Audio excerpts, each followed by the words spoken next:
America has taken big steps to create a new energy future. We're generating renewable power all across the country and finding cleaner ways to use fossil fuels. Abundant supplies of these carbon-based fuels means they'll provide most of our energy for decades to come. But how can we use those resources and reduce the amount of carbon dioxide that's released into our skies? One answer is to capture carbon dioxide and store it underground, permanently and safely.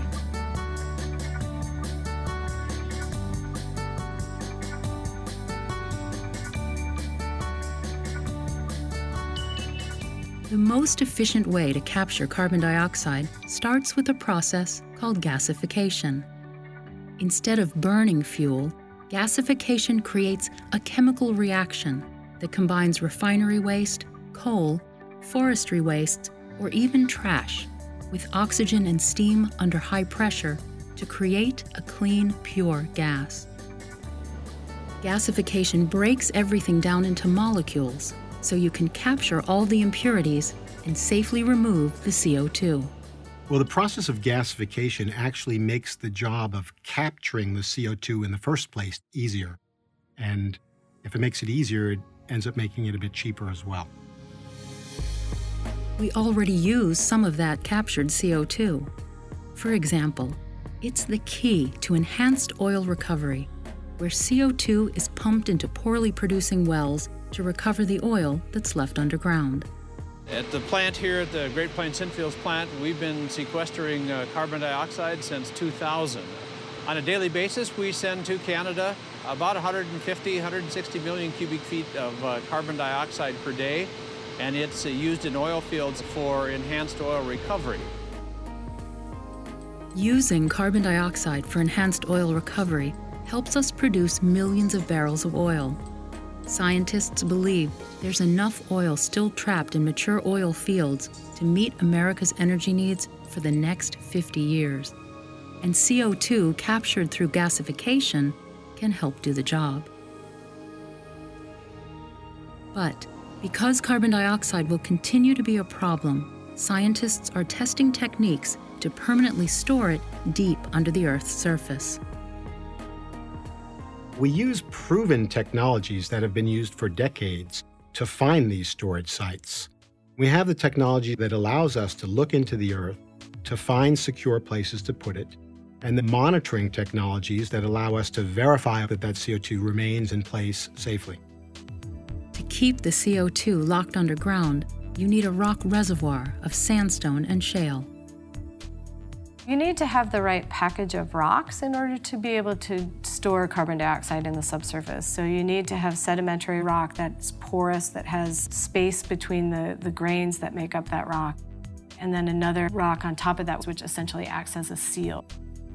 So this is an example of what one of the shale seals looks like. What makes it a good seal is that it's essentially impermeable, so that water or CO2 trapped beneath it won't pass through it.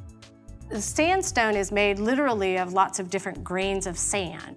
So you can see that that water drop is actually going into those pore spaces. So what you're really looking for to safely store carbon dioxide is a package like this, where you have a rock beneath that actually has a pore space in it, and a rock on top which acts as that seal.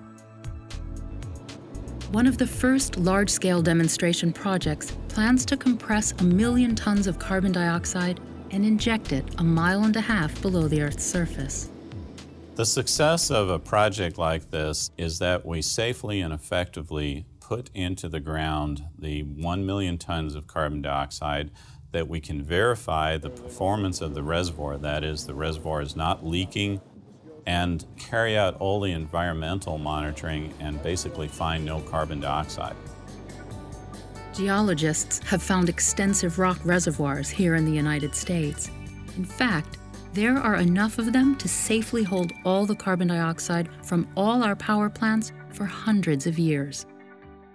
Carbon sequestration and storage is a viable technology. We need to demonstrate that there is no undue risk. This can be done safely and effectively, and it can be done with some degree of reliability. Widespread carbon capture and storage won't happen overnight, but it will be essential to reducing CO2 emissions in a growing economy, and gasification will play a critical role in getting us there. The gasification process makes it easier to capture the CO2. We actually can put the stuff in the ground and store it safely. Visit gasification.org to learn more about how this clean energy technology will make carbon capture and storage part of our future.